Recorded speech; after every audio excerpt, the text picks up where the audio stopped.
Soalan seterusnya.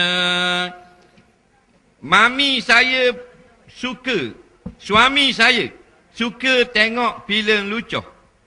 Pulak dah. Tak boleh nak nasihat dah. Tidak diendahkan. Bila kita tegur, dia marah. Ustaz tolong nasihat lah. Dia ada mari ni. Awak mana sir? Acu bangun, kita nak beri hamper. Kalau bangun, beri hamper. Nak? Jawabnya tak payah tengok lah. Mu tengok bini mu dah. Batu nikmat perkahwinan bukan saja jimat. Kita bila kahwin, jimat. Kahwin, jimat. Hak tu saja. Nak, nikmatnya tersangat banyak. Di antara nikmat berkahwin, iaitu melihat. Di antara nikmat berkahwin, iaitu istimta' dengan menyentuh. Nak, kita tak ada bini, bangun pagi kita celek, nampak benda. Tak nampak benda, batal golek, busuk hong. Ataupun kita tak pejang mata lagi, kita tak buka lagi mata, kita sudah mendengar isteri kita dapur kokeng-kokeng, kokeng-kokeng. Itu nikmat berkahwin. Nak, jadi Nabi kata bila mu pergi jalan pandai luar pada rumah, lapor awet lawanya. Lawa lagu mana? Nabi kata fa'ajabatka, kecantikannya menyebabkan kamu terpesona. Maka Nabi kata baliklah ke rumah. Isterimu halal bagi kamu. Jadi ingat, isteri kita bukan untuk dijimak sahaja, tapi nikmat melihat, nikmat bersembang, nikmat bercakap, nikmat lain-lain menyentuh dan sebagainya. Nah, itu juga satu tanda keseronokan dalam perkahwinan. Nah, kalau kita pandai handle, tak main luar dah. Ni banyak laki duduk nyai, turun petang, balik tengah malam. Apa? Tak seronok duduk di rumah. Bini catung muka macam gebewok gila. Nak, jadi tak seronok duduk di rumah. Jadi nak tengok lucuh-lucuh nak wam. Dia tengok bini kita je. Lepas tu kita tengok Allah seksinya awet ni pakai luar nampak punggung belah belakang. Nak, jawabnya senang Tak usah tengok hak tu hak haram. Mu beli luar ketak tek, mu balik mu suruh bini mu pakai. Halal tak? Halal. Dia tak mau pakai, panggil anak-anak kejong suruh dia pakai. Sama kau. Nah. Benda tu sama saja. Duk tengok benda ke gambar orang putih lanjang itu. Sama bini kita sama je. Faham tak? Benda yang sama saja. Orang puan pun gitu juga. Tengok orang lelaki duk tengok orang lelaki. Laki mu ada dah. Balik tengok laki mu. Bang, main jap bang. Benda? Ada kerja? Main jap. Apa? Nak tengok abang jap. Boleh. Kena tunjuk lah. Pusing. Abang pun pusing. Laki kita kan. Okey abang naik atas mesin basuh. Nak tengok. Tak ada masalah. Okey buang baju. Halal tak? Halal. Kain buang kain.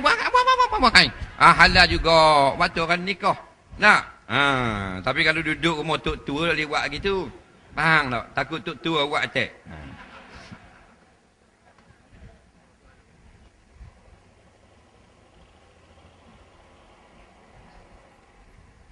Jadi isteri tetap menasihati jugalah. Walau dengar tak dengar pun tetap menasihati. Tak jadi pula isteri menasihati kalau ada orang lain yang dia segang, orang lain yang nasihat. Kadang-kadang dia tak segang orang ni, dia segang orang ni. Nah, kadang-kadang dengan sindiran, kadang-kadang dengan kiasan. Soalan seterusnya, apakah dalam hukum faraid Islam ada menetapkan qada harta sepencarian yang boleh dituntut oleh pihak isteri bila berlaku kematian sebelum harta tersebut dibahagikan? Jawabnya ya. Ada masalah harta sepencarian. Contoh mudah saja. Suami kerja, bini kerja.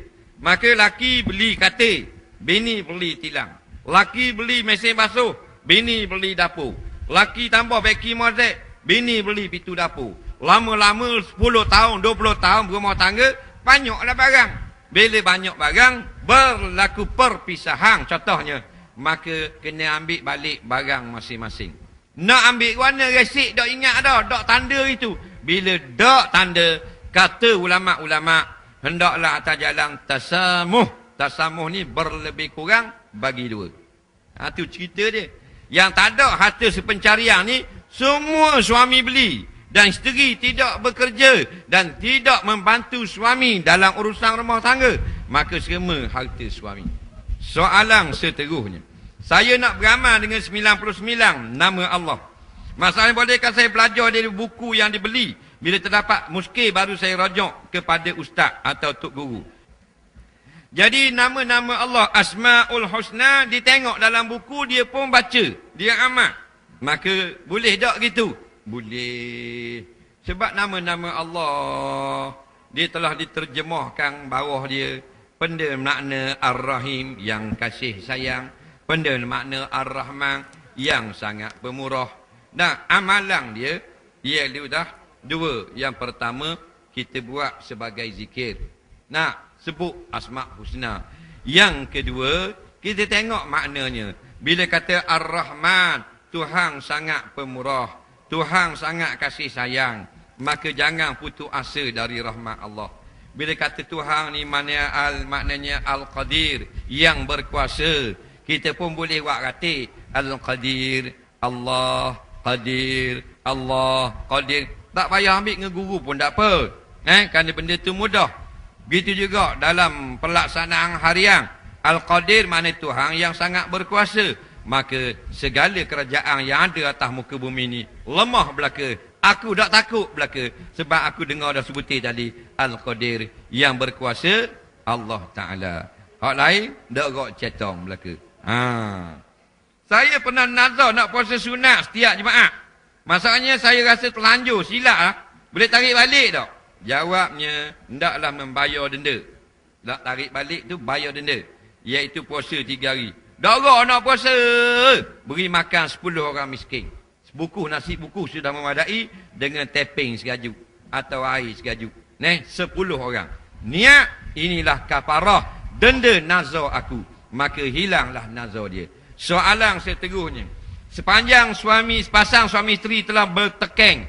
Dan suami telah melapaskan cerai talak 3. Waktu suami melapaskan cerai, suami berada luar rumah. Isteri berada dalam rumah tak dengar. Tapi jiran dengar dan beritahu pada isteri. Bila ditanya, dia mengatakan bukan dia nak melapaskan. Tapi dia nak suruh adik-beradik isteri dia dengar yang dia melapaskan cerai talak 3. Dengar molek-molek. Boleh kita khabar ke orang lain pula. Ucapan talak tidak disyaratkan isteri dengar. Lapah cerai tak syarat manusia dengar. Makna dia pergi depan lembu sekandang, dia kata talak, jatuh talak. Dia masuk dalam gok kambing. Dia kata aku ceraikan isteriku dengan 1 talak. Dia kata ke kambing. Kambing pun kambing kata. Maknanya sah. Sebab ramai orang salah faham, mesti kena duduk depan isteri baru sah. Ini ngaruk belaka. Dia cerai dalam drama. Pelakon drama. Isteri duduk di rumah tumbuk belacang. Dalam drama tu orang tanya dia, mak, lama tak tengok bini mu? Lah, aku telah cerai isteri aku. Jawabnya jatuh hak di rumah. Benda-benda ni kita kena jaga. Jadi, bila kita kata 3 jumhur ulama, iaitu mazhab Syafi'i, Maliki, Hanafi dan Hambali, jatuh 3. Cuma ulama-ulama mutaakhirin yang kemudian ini nak memberi kelonggaran. Ada lagi kau menjadi rahmat bagi kita. Talak 3, jatuh 1. Tapi bukan daripada mazhab 4. Walau bagaimanapun, ia tetap daripada pandangan ulama yang mu'tabar. Faham? Jadi, kalau mu nak ambil hak 3 lah, mu nak ambil hak 1 lah. Persoalan kita, sah ke tak? Jawabnya, kalau jirang tak dengar pun, jatuh dah talak. Apatah lagi kalau jirang ni. Yang tak sahnya, dia SMS ke bini dia, aku telah cerai kamu. Tak jatuh. Kerana dia orang boleh bercakap. Yang jatuh dengan SMS ialah orang yang bisu sahaja. Faham? Apakah dosa suami saya makan harta pusaka isteri saya dari isteri yang menderita? Dia ni isteri, laki dia makan saka yang patutnya dapat ke isteri. Contohnya duit tu, duit ayah mati boleh ke bini. Tapi dimakan oleh suami. Apa hukumnya? Hukumnya halal kalau isteri itu beri. Tak, isteri tak beri, hukumnya haram. Banyak berlaku, suami ambil harta isteri. Isteri nak lawan, nak marah, tak berani. Kerana dia suami. Suami guna kuasa dia sebagai suami, makan harta haram. Jawabnya wajib kena bayar serta-merta, kalau tak mampu dengan beceh. Dan kalau mati menjadi hutang. Haram dibagikan faraid harta suami tadi, melainkan diselesaikan dulu hutang mengambil harta isteri tadi. Soalan seterusnya. Adakah warna dalam Islam memainkan peranan dalam kehidupan? Misalnya warna biru, warna hijau. Aku tahu dah nak tanya benda. Ni cari balah belaka ni. Dia kata warna-warna ni memainkan peranan tak? Jawabnya, warna ni memang ada kelebihan-kelebihannya. Sebagaimana yang datang dalam nas. Yang tak datang dalam nas, terserah kepada masyarakat. Di antara warna yang paling disukai oleh Islam, iaitulah warna putih. Dalil, Nabi kata, ilbasu min siyabikumul bayat, wa kafinu fiha mautakum. Atau kama qala. Hendaklah kamu gunakan kapang, hendaklah kamu pakai baju putih. Dan kalau ada orang mati, kapanglah pakai warna putih. Anjuran ni sunat saja. Jadi warna putih ni disetujui oleh sekalian ulama yang paling afdal, yang paling disukai oleh Islam dan suka oleh Rasulullah sallallahu alaihi wasallam. Sehingga sampai mati pun kapang dengan kain putih. Padahal kapang kain putih ni bukan wajib kalau mati. Nak kapang kain kala-kala apa pun boleh. Melainkan kala-kala yang maknanya dilarang ke atas orang laki-laki. Ada perempuan tak ada larangan. Kita lepas tu benda lagi. Lepas daripada warna putih, warna hijau. Ini juga dengan nas. Banyak disebut dalam kitab-kitab hadis. Warna hijau disukai oleh Rasulullah sallallahu alaihi wasallam. Dalam hadis menceritakan roh orang-orang beriman duduk dalam burung yang warna hijau yang berterbangan di dalam syurga. Tapi bukan parti ni cerita tu, nak cover color. Nampak? Begitu juga roh orang yang mati syahid duduk dalam kubah yang warna hijau juga, khadar. Mana hijau juga, sebut dalam hadis juga di dalam syurga. Lepas tu ada orang tanya dah, ustaz, warna biru tak ada sebut? Ada sebut. Dah hadis mana? Hadis muka nakir. Matanya warna biru. Nak ketika datang kepada mayat. Rupanya biru ni berbahaya. Bukan warna lah. Tu dalam hadis tadi. Mu jangan salah faham. Lepas tu balah bak warna, tak payah balah dah bak warna. Dia simbolik sahaja. Tok Imam dia cat kereta dia warna biru, kita marah dah, tak usah marah lah. Gurau-gurau je warna ni. Faham tak? Gurau-gurau saja. Cuma ketika peperangan dikenali bendera peperangan Rasulullah berwarna hitam, berwarna merah dan berwarna hijau. Jadi penting juga warna ketika keadaan-keadaan yang tertentu. Orang ke laut, kalau kena ribut, dia tengah mokak, tengah laut dalang. Laut dalang ni dia color biru air. Dalang maknanya kalau terlang, balak dari awal, pakai bahan tanah tu. Dia akan bila ribut melanda, dia akan lari ke kawasan air berwarna hijau. Dok cari tanya orang ke laut. Maksud dia, kawasan air hijau dok dalang. Maknanya boleh menyelamatkan nyawa. Kawasan biru berbahaya. Mungkin membahan tanahkan anda. Soalan seterusnya. Panah, sabar. Sekejap je panah. Kita balik ni tak panah lah. Boleh tak orang bukan Islam berdialog dengan orang Islam tentang agama Islam? Boleh. Sebab tu cara maknanya nak menarik orang bukan Islam supaya faham Islam. Bila dia faham, dengan sendirinya dia suka kepada Islam. Dan Nabi pernah berdialog dengan orang-orang kafir di zaman Rasulullah. Benda ni berlaku. Jangan kita larang memandang-mandang pula benda ni. Yang tak bolehnya orang bukan Islam menggunakan pentas atau sebagainya untuk mempersendakan Islam, baru wajib orang Islam mengambil tindakan. Kalau ajak berdialog dan main dibenarkan. Tengok Syekh Ahmad Didat almarhum, banyak paderi-paderi yang berdebat dengan dia masuk Islam. Nah, sekarang murid dia Dr. Zakir Naik dah. Juga berdebat tentang Islam, dengan orang Kristian, dengan paderi dan sebagainya. Nah, itu kelebihan dia. Maka ramai orang convert kepada Islam. Sekarang berlaku orang Islam masuk Kristian, orang Hindu masuk Islam, orang Kristian masuk Islam, orang Komunis masuk Yahudi dan macam-macam. Ni dia panggil convert, tukar agama. Maka fakta dalam tahun 2012 yang dikeluarkan pada bulan 10, yang paling banyak pertukaran agama sekarang daripada Kristian kepada Islam, iaitu di Eropah dan Amerika Utara.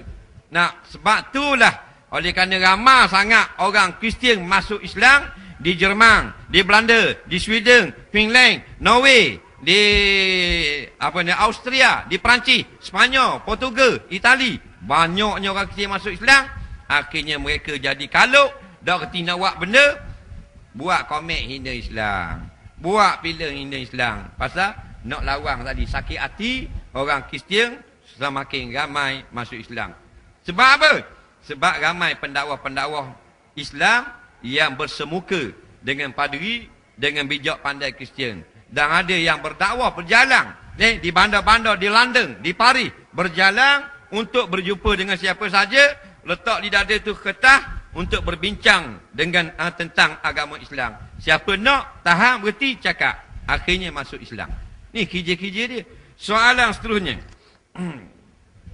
Kenapa kita tak boleh asingkan politik suku, agama suku? Dia kata nak asing-asing. Dia tak boleh asing. Yang boleh asing ni pelajaran. Tapi jangan asingkan daripada kehidupan. Jangan asingkan daripada masyarakat. Jangan asingkan daripada negara kita. Kalau kita ngaji tak apa, kita buat asing. Kelas lepas garis, kelas tasawuf. Lepas Isya, kelas tafsir. Tu tak apa asing-asing itu. Tapi tasawuf, tafsir ke fiqh, tak boleh lari daripada diri kita. Begitu jugalah dalam bab politik. Politik ni pentadbiran. Jadi tidak ada satu benda pun, kecil atau besar, yang terkeluar daripada hukum syarak yang 5. Wajib, harus, sunat, makruh, haram. Nah, ada kala haram, ada kala wajib, ada kala sunat. Begitulah juga dengan pentadbiran. Yang mentadbir tak syarat dia orang ulama. Dia orang ospok boleh jadi pemerintah. Tapi syarat bila bukan alim, wajib bersandarkan kepada ulama. Wajib menggunakan nasihat para ulama. Nah, sebab tu majunya negeri Terengganu di zaman Sultan Zainal Abidin yang ketiga, kerana di kanang beliau Sultan ni seorang ulama tersohor, Tok Ku Paloh. Bila meninggalnya Tok Ku Paloh, naik Haji Abdul Rahman Limbong menjadi pengganti ulama. Maju pula Terengganu. Baru nak maju lagi, wafat pula Sultan Zainal Abidin. Naik Sultan Sulaiman, ditangkap akan Haji Abdul Rahman Limbong oleh Inggeris, dibuang daerah di Mekah. Tidak lagi ada ulama yang mendampingi pemerintah. Jadilah sekular sampai ke sekarang. Ning kita duduk tengah panas hari ni, meneruskan perjuangan tok-tok guru kita untuk memadamkan kesesatan sekular daripada terus bermaharajalela di dalam atas muka bumi Malaysia. Dr. Yusuf Qardawi mengatakan antara dosa besar umat Islam zaman moden membiarkan sekular memerintah.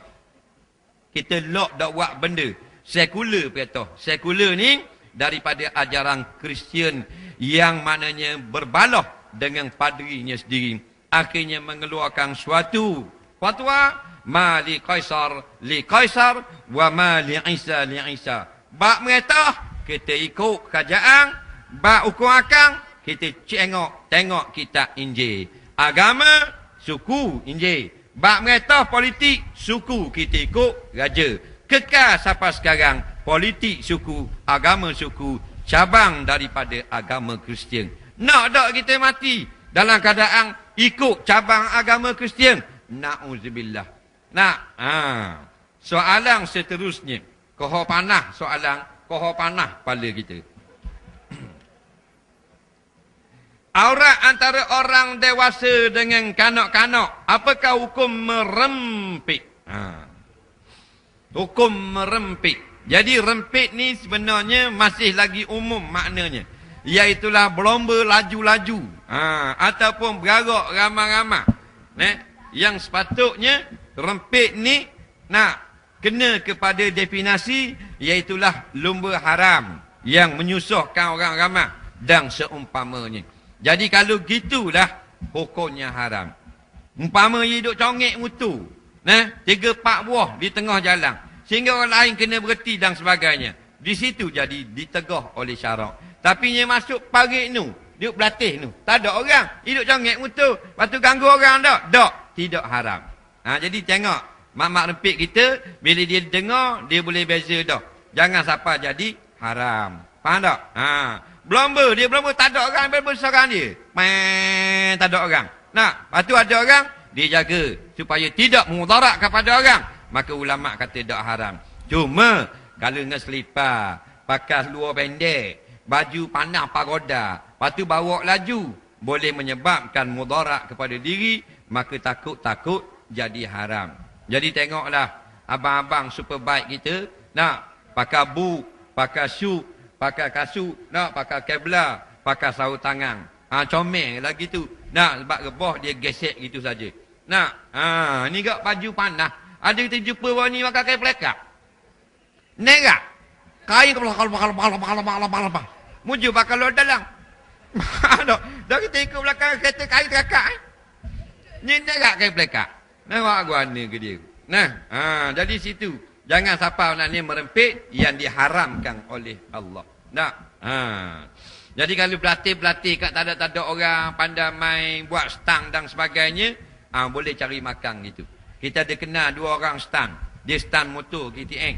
Dia cari makan gitu saja. Tapi tak buat tengah jalan raya. Orang keliling duk tengok dia buat tengah. Boleh 2-13 ribu sebulan. Pas akak tayar depan, tayar belakang. Pas tayar belakang, dua-dua terakak. Dia main gitu saja. Balik. Orang pun hubung gambar dia dalam majalah, dalam internet dan sebagainya. Pergi ke Sweden, pergi ke Perancis dan sebagainya. Itu baru comel. Aurat orang dewasa dengan kanak-kanak. Dia tanya. Dengar molek. Mudah-mudahan kita ramai-ramai ni jelas lalu bab aurat. Benda mana aurat? Tu dulu. Aurat ni ialah anggota yang haram kita tunjuk ke orang. Atau maknanya anggota orang lain yang haram kita lihat. Itu makna aurat. Bila kita tak faham tu, yang kita kata, dah kalau aurat boleh tengok tak? Soalan tu dia tak faham. Aurat tu maknanya yang tak boleh tengok. Faham tak? Mana kata boleh tengok? Aurat yang tak boleh tengok. Dah laki-laki sama laki boleh tengok dah aurat. Tak faham tak tu? Mana boleh tengok? Aurat artinya benda yang tak boleh dilihat. Tu makna aurat. Kalau boleh lihat, orang tak panggil aurat. Dah kanak-kanak baik. Macam kanak-kanak besar mana? Kanak-kanak kecil. Kanak-kanak kecil, dia boleh tengok apa yang anggota kita atas ke bawah, depan, belakang, kiri, kanan boleh. Sebab dia tak faham bab aurat. Sebab tu kata boleh mandi telanjang dengan anak kecil. Contoh ayah mandi telanjang. Anak kecil lagi 2 tahun. Dia bor dalam besen, bor itik 3 ekor. Anak duk main itik itu, ayah mandi telanjang belah dia. Anak tengok. Gitu dia tak reti. Pasal apa? Budak-budak. Dalam Quran kata, awitif lillalam yazharu ala aurat nisa. Ataupun kanak-kanak yang masih belum mengerti tentang aurat. Faham? Kalau 2 tahun dia reti tak? Tak reti. Ya, habis-habis dia tengok gitu. Oh, ayah dia telanjang. Mana?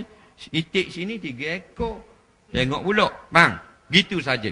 Tapi kalau anak orang terkatang 3 dah, kita mandi telanjang, nyetang ke cetong balik awal kita. Jadi tengok, kalau budak ada reti tak ada masalah. Macam dalam bilik kau, anak kecil ada dalam buah, atau hak jenis umur 8 bulan, terak dan peletang itu, kita nak kerah, nak tukar baju, telanjang depan anak kita. Haram tak? Tak haram, tak reti. Tapi anak hak terkatang 5, balik awal kalau kita telanjang. Kita ayah buat apa bodoh gitu. Macam undertaker gitu. Jadi kena jaga. Faham dulu bab aurat. Kerana aurat asalnya yang haram kita tunjukkan pada orang. Ada tak ada aurat. Ada suami isteri tak ada aurat. Ujung rambut sampai ujung kaki boleh tengok. Kok pandanglah. Nak tengok side mirror, bumper belakang, bumper depan, kok pandangmu. Lelaki bini. Dah kalau seorang ada aurat tak? Seorang tak ada aurat. Tak ada masalah. Balik di rumah panas lanjang, tak ada apa-apa. Kau puang lelaki lambat lagi balik kerja, bila anak pergi sekolah belaka, goreng ikan lanjang kau puang. Tak ada masalah. Jangan ngecip minyak panas dah. Balik awal ngecip minyak panas. Ni masalahnya ada orang pergi buka aurat. Ni belah kain sampai kat peha. Kita pakai piyah pun betul mula piyah. Peha putih lepuk gitu. Kalau Tok Imam lain belah peha, orang tengok mutah terus. Ni orang puang. Kadang-kadang tu sampai orang berlanggar. Ada satu klip dalam YouTube. Orang di negeri China. Dia jalan seksi dia pakai skirt. Motosikal accident. 2 buah lah tengok dia. Tengok ke dia. Langgar bank depan. Kong. Jatuh. Lenyek di motosikal lain. Orang puang punya pasal. Jangan main. Lepas tu dia kena tutup. Dia kata tak apa. Tak kita 2 dah. Kita 55 dah. Tak ada mari dah. Tak mari lagi. Dan dia mari. Tak cakap nak lari.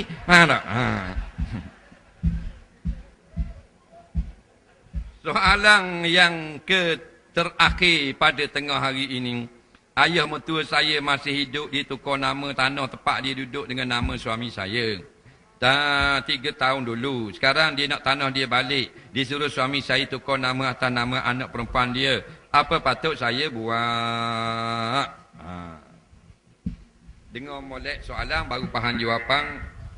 Ayah kita tukar nama tanah ayah kita ke nama suami kita. Kita orang puang lah contoh. Faham lagi? Yang kita tukar pakai nama suami. Bukan anak dia, natu lah. Ni ayah nak suruh nama anak puang dia dah pula.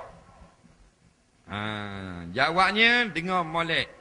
Adakah dengan tukar nama jadi berpindah milik? Tak. Tukar nama tak pindah milik. Tukar nama hanyalah di sisi pemerintah sahaja. Hukum syarak tak tukar. Dia hanya pinjam nama letak di atas gerang. Tapi kalau orang yang sengelak, dia boleh ambil kesempatan bila nama dia ada, hukum masuk mahkamah mana pun tanah dia.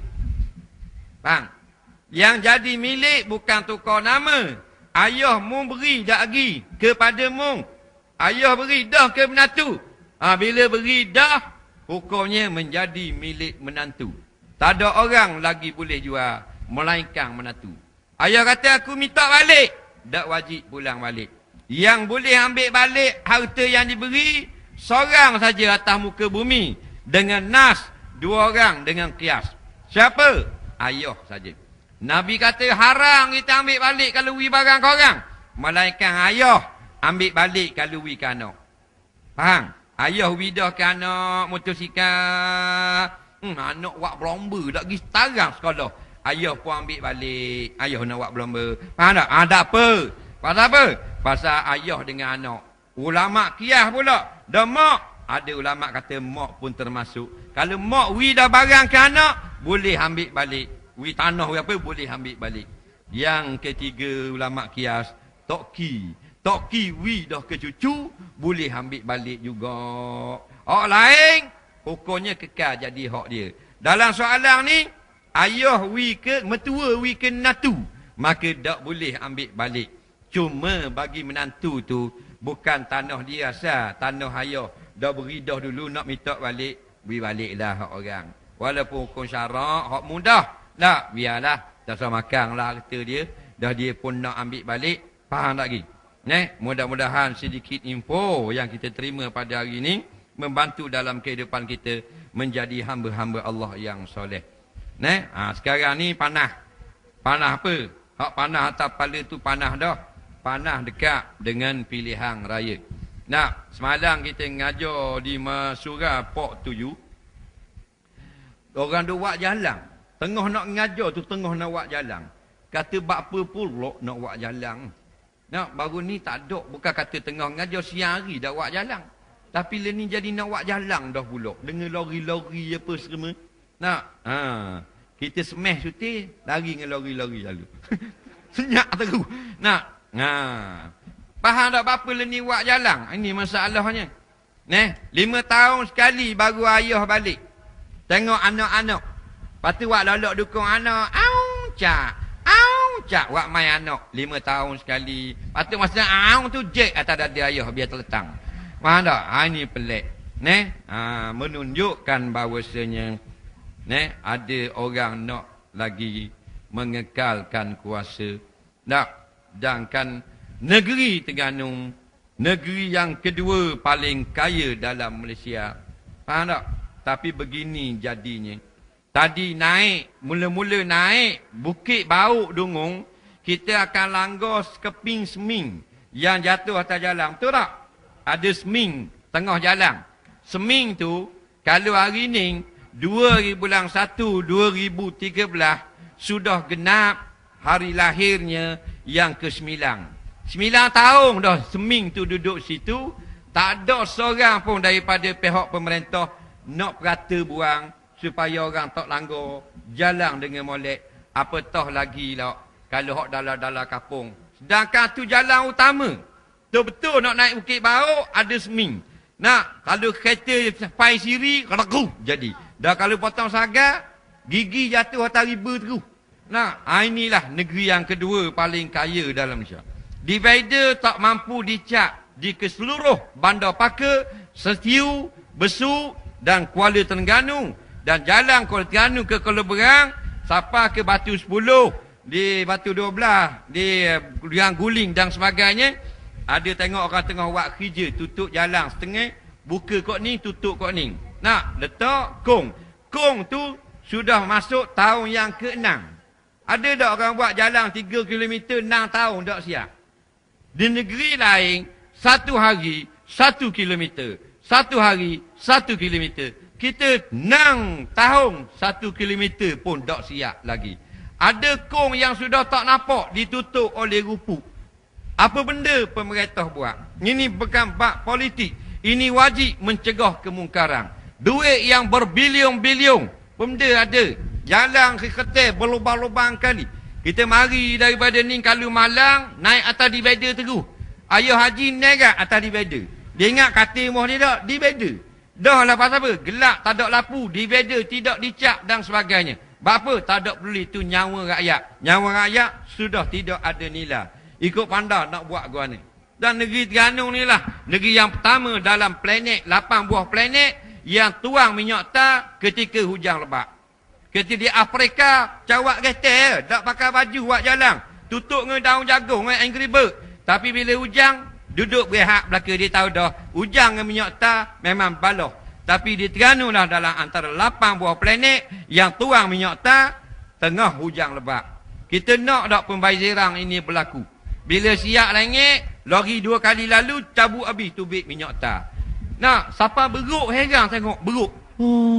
Beruk kata, wak gok hujan.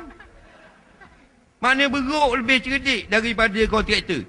Faham tak? Inilah benarnya suatu penganiayaan yang berlaku di dalam negara kita. Nah, sekarang projek untuk buat pusat bebas cukai macam Langkawi. Nak, pemimpin kita nak Terengganu terkenal macam Langkawi, dia buat kedai bebas cukai di Pulau Langkawi. Pulau Langkawi memang terkenal dah. Maka Terengganu pun buat, kita pun setuju. Kita ingat buat di Terengganu. Lah, dalam hutang Kenyir, daripada Kalanggawi tu naik bot sejam lebih. Nak, orang asli bengong. Mana buat ni tahu? Lihat, maknanya kalau orang asli jadi menteri besar, orang asli tidak bersetuju. Tapi dah bodoh daripada orang asli lagi.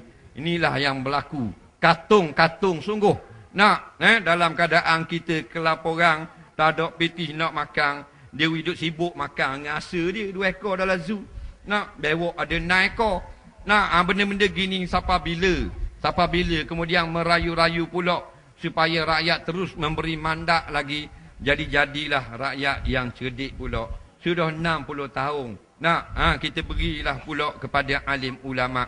InsyaAllah berkat alim ulama, berkat ekonomi negeri Terengganu, akan kita dapat balik duit royalti kita. Duit royalti ni duit kita sendiri.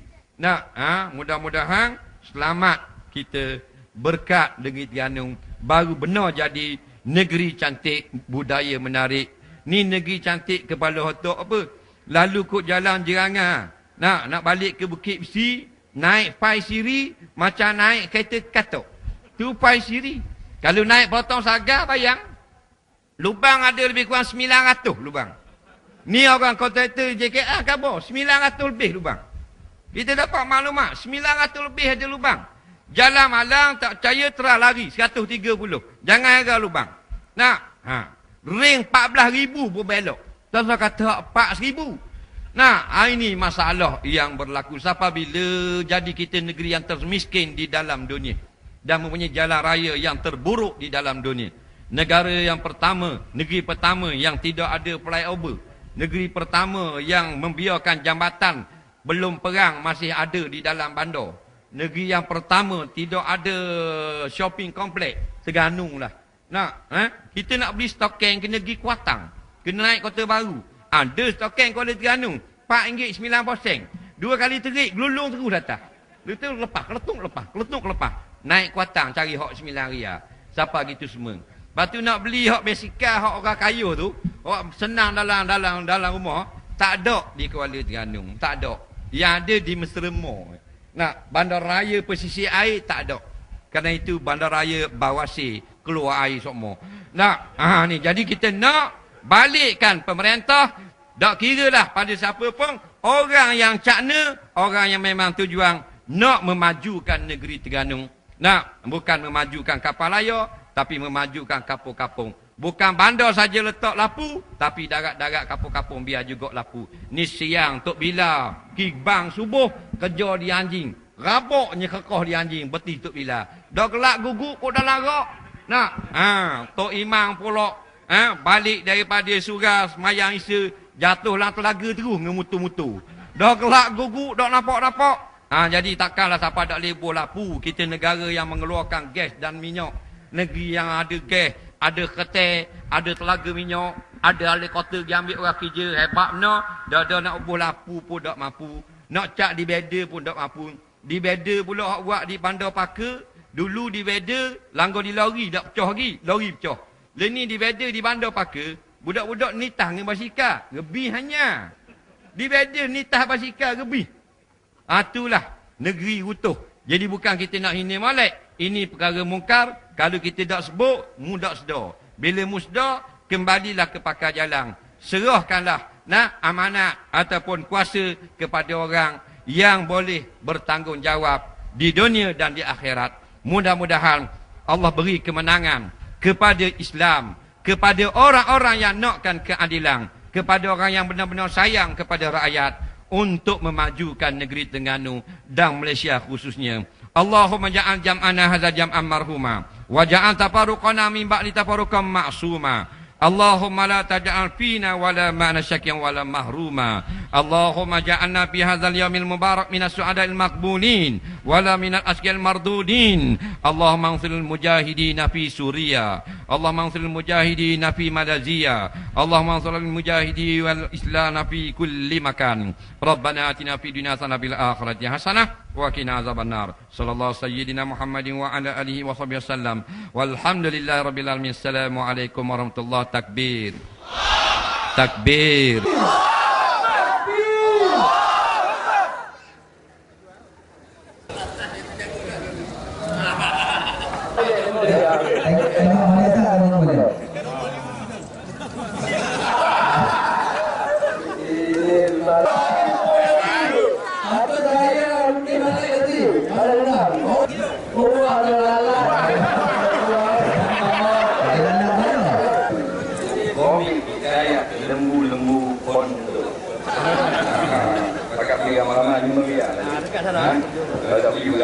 Kena pinti dekat.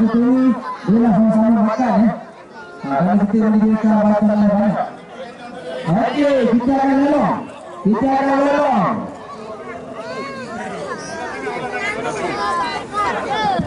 Okey, kita akan lolong. Hey.